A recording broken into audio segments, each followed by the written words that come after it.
Sir அடவா. இங்க பாருங்க sir, உங்களதான். அந்த பக்கம் திரும்பி நின்னுக்கிட்டா உங்களுக்கும் இதுக்கும் எந்த சம்பந்தமும் இல்லைன்னு ஆயிடுமா? நீங்க எங்களை வெயிட் பண்ண சொல்லிட்டு இவங்க கிட்ட வந்து பணம் கொடுத்ததை நாங்க பாத்துட்டோம்.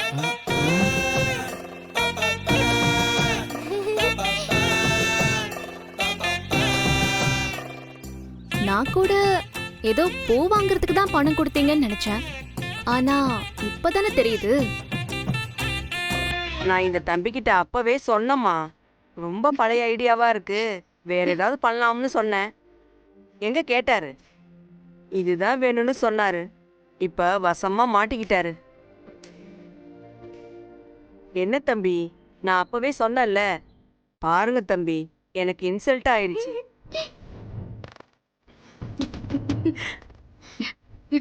இப்போ எதுக்கு சிரிக்கிறீங்க? அதான் தெரிஞ்சிருச்சுல்ல. பூ வாங்கி கொடுக்கணும்னு ஆசைப்பட்டேன். எங்க அதை நான் சொன்னால் நீங்கள் மறுபடியும் உருன்னு மூஞ்சி வச்சுப்பீங்களோன்னு பயந்துட்டு விட்டேன். அதே மாதிரி பிளானும் சொதப்பிடுச்சு. இந்த அம்மா வர டோட்டலாக டேமேஜ் பண்ணிடுச்சு. தம்பி, அந்த பொண்ணு சிரிக்குது பாருங்க. இந்தாங்க தம்பி, பூவை வச்சு விடுங்க. இந்தாங்க. ஆ.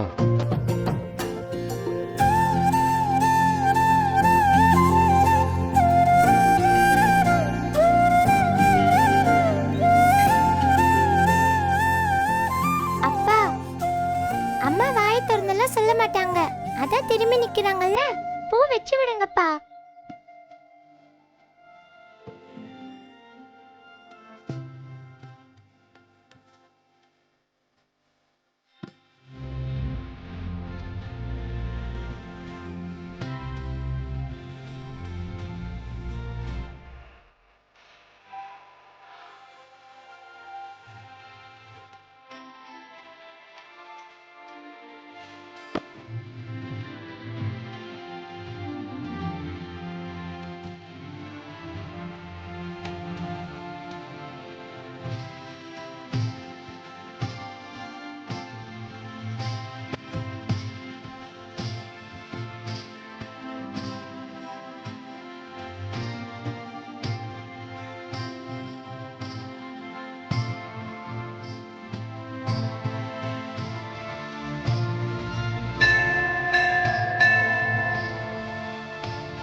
போலாமா?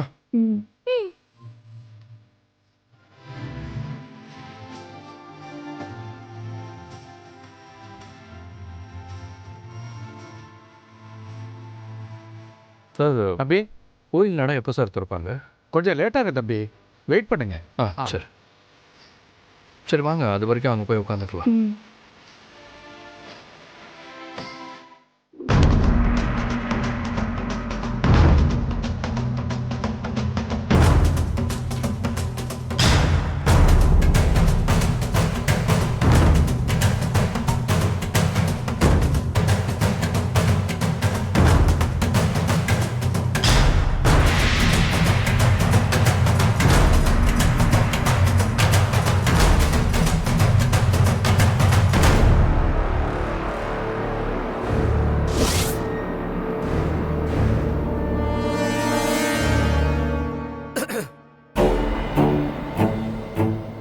அடடே சம்பந்தியம்மா, வாங்க வாங்க வாங்க வாங்க உட்காருங்க சம்பந்தியம்மா. வாக்கா, வாங்க வா மாமா. ஸ்வேதா. உட்காருக்கா. உட்காருமா. நீங்க வந்ததில் ரொம்ப சந்தோஷம். ஆனா ஒரு ஃபோன் பண்ணி தகவல் சொல்லாமலே வந்துட்டீங்களே, அதான் கொஞ்சம் குழப்பமா இருந்துச்சு. சொல்லுங்க சம்பந்தியம்மா, ஏதாவது முக்கியமான விஷயமா? எல்லாரும் சேர்ந்து வந்திருக்கிறத பார்த்தா ஏதோ முக்கியமான விஷயமா இருக்கும்னு தோணுது. முக்கியமான வேலையை தான் வந்தோம். சரி, இவ்வளோ தூரம் வந்துட்டோம், நம்ம வீடு பக்கத்தில் தானே இருக்கு, அப்படியே எல்லாரையும் பார்த்துட்டு போயிடலான்னு சர்ப்ரைஸாக வந்தோம் இல்லைக்கா? ஆ.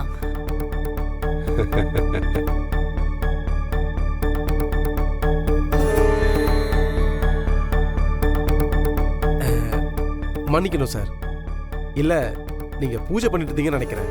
நாங்கள் தேவையில்லாமல் தொந்தரவு பண்ணிட்டோமோ? சே அப்படிலாம் ஒன்றும் இல்லை தம்பி. இன்னைக்கு அமாவாசை.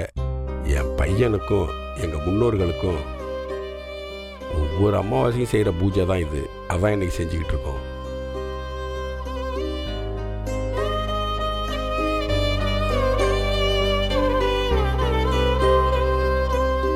என்னக்கா ஒரே குழப்பமா இருக்கா?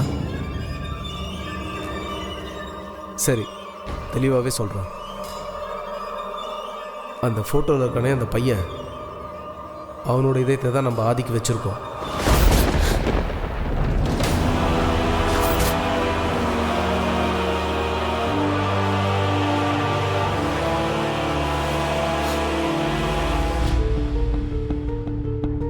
என்னக்கா அமைதியாயிட்ட?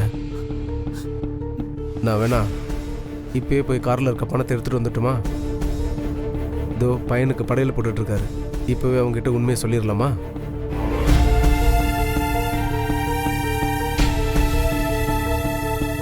சொல்லுக்கா, எடுத்துகிட்டு வரவா வேணாவா?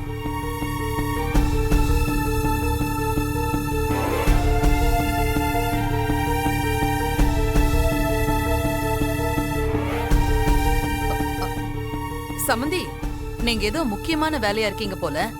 அது தெரியாம உங்க வேலையை வந்து நாங்க கெடுத்துட்டோம். நாங்க கிளம்புறோம் சமந்தி. ஐயோ, அப்படிலாம் ஒன்றும் இல்லை சம்பந்தி. இதில் என்ன இருக்கு?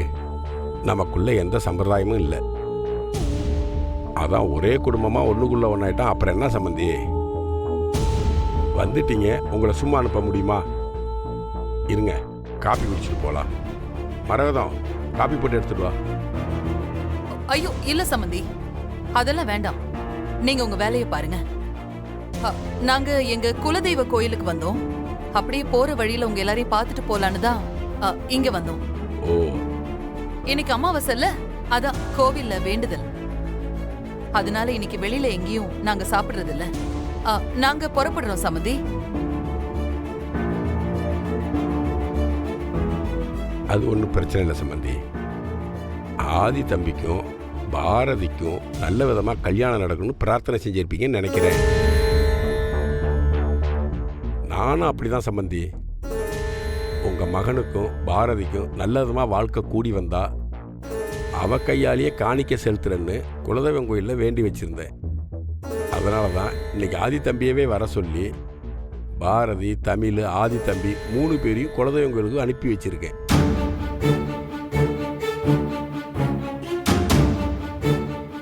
நான் காலையில இருந்து ஆதிக்கு போன் பண்ணவே இல்ல. நல்ல விஷயம் நடக்கிறப்போ இந்த கோவில் விஷயமும் தன்னால நடக்கும். சரி, அப்ப நாங்க புறப்படுறோம். ரொம்ப நல்லது. போயிட்டு வரோம். போயிட்டு வரோம். ஆமா, வரோம் வாங்க தம்பி, வாங்க.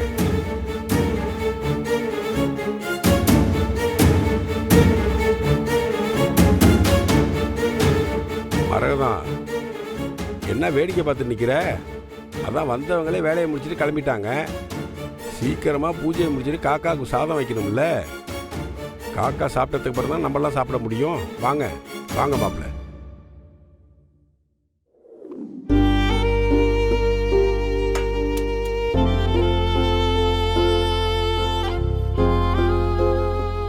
ஐயா வாசு, இந்த கல்யாணத்தை நீதாப்பா நல்ல விதமாக நடத்தி கொடுக்கணும். எங்கள் கூடயே துணையாக இருக்கணும்.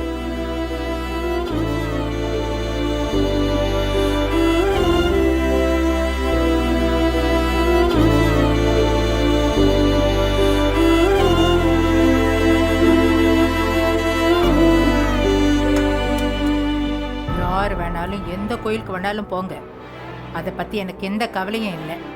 நீங்கள் எல்லாரும் நினைக்கிற மாதிரி இந்த கல்யாணத்தை நான் நடக்கவே விட மாட்டேன். என்ன பண்ணுறேன்னு மட்டும் பாருங்க. மா, என்னம்மா?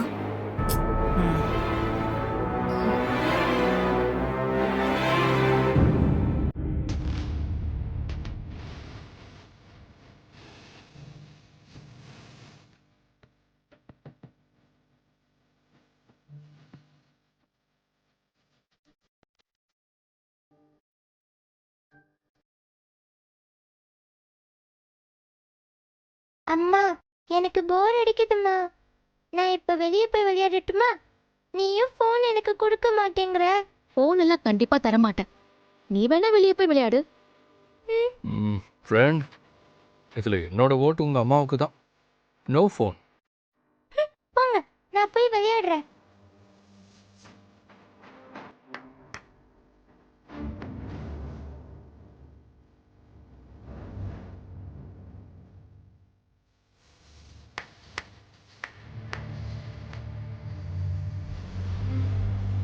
மருதி,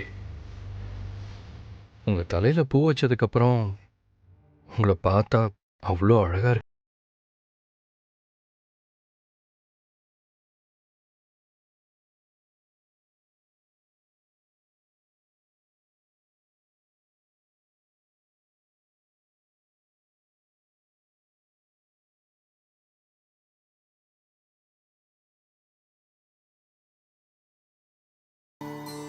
ஆனால் சொல்கிறவன் எவ்வளோ ஃபீல் பண்ணி சொல்கிறேன் பார்த்தீங்களா, அதுதான்.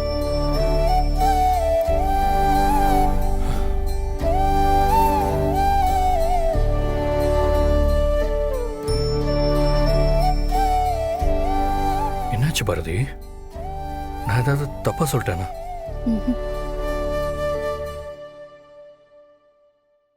ஆதி, நான் எவ்வளோ சந்தோஷமா இருக்கேன் தெரியுமா? எனக்கு தெரிஞ்சு நான் இவ்ளோ சந்தோஷமா இருந்து ரொம்ப நாள் ஆச்சு. மனசு பூரா காதலோட என் கல்யாண வாழ்க்கை ஆரம்பிச்சது. வாசு ரொம்ப நல்லவன். என்னை எந்த இடத்துலயும் விட்டு கொடுத்ததே இல்ல. அப்படி இருந்த என் வாழ்க்கையில பூகம்பம் மாதிரி அந்த ஆக்சிடென்ட். தமிழ் பர்த்டேக்கு கிஃப்ட் வாங்கிட்டு வரேன்னு சொல்லிட்டு போனவன் திரும்ப வரவே இல்லை. சாகறதுக்கு முன்னாடி கூட நான் இன்னொரு கல்யாணம் பண்ணிக்கிட்டு சந்தோஷமா வாழணும்னு என்கிட்ட சத்தியம் வாங்கிக்கிட்டான்.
பாரதி, நான் என் காதலை நிறைய தடவை சொல்லியிருக்கேன். என் காதல் எனக்கு பழசுதான். ஆனால் நீங்கள் சொல்லி நான் கேட்குற உங்களோட காதல் எனக்கு ரொம்ப புதுசு பாரதி. நம்ம ரெண்டு பேரையும் ஏதோ ஒரு புள்ளி விதிங்கிற பேரில் சேர்த்து வச்சிருக்கு. ஸோ இந்த நிமிஷத்தை நாம் சந்தோஷமாக வச்சுக்கலாம். நிறைய காதல் தோற்று போகிறதுக்கு காரணமே நம்ம காதல் ஜெயிச்சிருச்சு, இனி அதை பற்றி கவலைப்பட வேண்டான்னு அவங்க பாட்டுக்கு போகிற போக்கில் அதை மறந்துட்டு போயிடுறாங்க. அதுக்கப்புறம் அவங்க 2 பேரும் காதலிக்கிறதே இல்லை. ஸோ நாம் நிறையா லவ் பண்ணுறோம். இனிமேல் நாம் எப்படி இருக்க போகிறோங்கிறத பற்றி மட்டும் பேசலாம். ஓகேவா?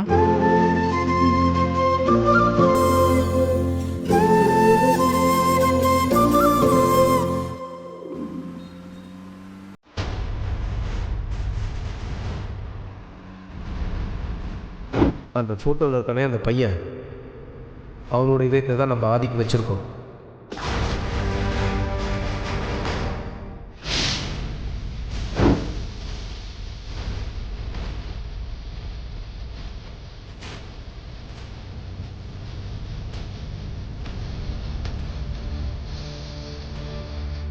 அறிவு, காரை கொஞ்சம் ஓரமாக நிறுத்துப்பா. சரிக்கா.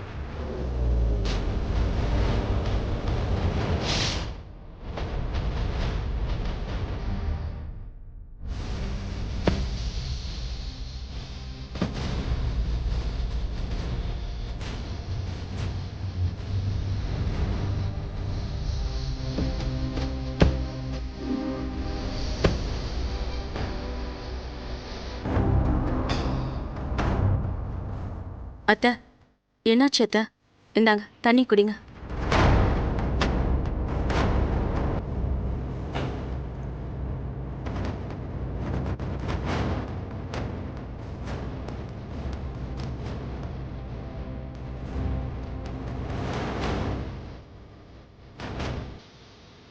என்னக்கா, இப்படி ஒரு ஷாக்கை எதிர்பார்த்துருக்க மாட்டேன்ல?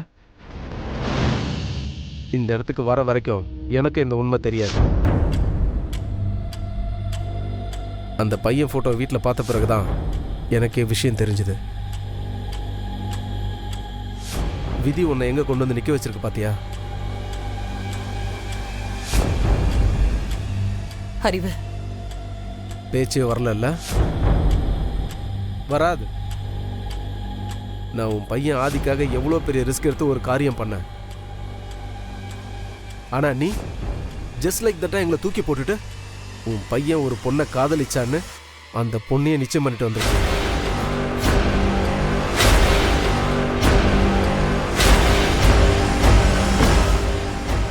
எனக்கு எப்படி இருந்திருக்கும்?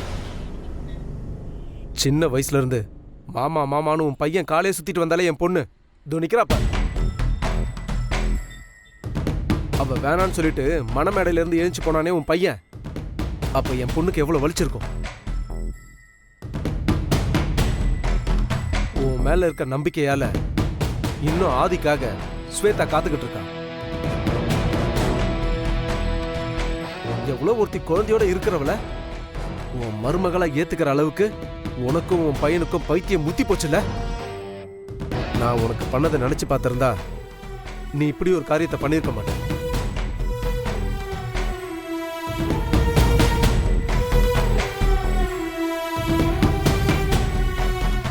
ஒரு விஷயத்தை யோசிச்சு பாத்தியா? இந்த விஷயம் மட்டும் உன் பையன் ஆதிக்கு தெரிஞ்சா என்ன ஆகும்? அட அதை விடு, உன் பையனை காதலிச்சு கல்யாணம் பண்ண தயாரா இருக்க அந்த பொண்ணுக்கு தெரிஞ்சா அதையும் கூட விட்டுருக்கா. அவங்க பையனை தூக்கி கொடுத்துட்டு இன்னைக்கு அவங்க மருமகளையும் உங்க பையனுக்கு கல்யாணம் பண்ணி கொடுக்க தயாரா இருக்காங்களே, அவங்கள பத்தி கொஞ்சம் யோசிச்சு பாத்தியா? கேட்கறதுக்கே சந்தோஷமா இருக்குல்ல?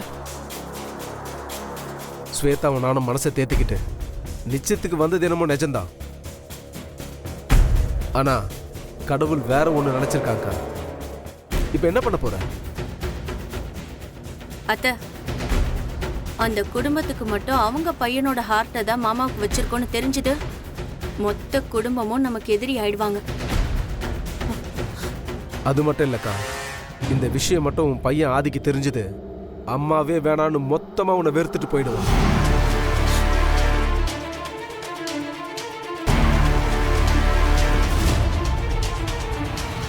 அன்னைக்கு நீ என்ன வேணா பண்ணு, ஆனா என் பையன் உயிரை மட்டும் காப்பாத்துன்னு நீ சொன்னதுனால தான் நான் பெரிய ரிஸ்க் எடுத்தேன்.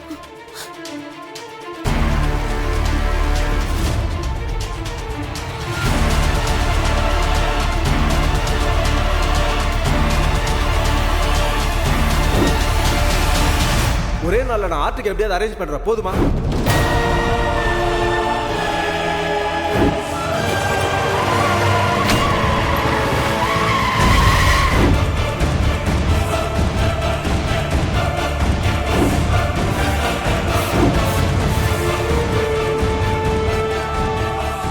அறிவு, இந்த கல்யாணம் நடக்க கூடாது.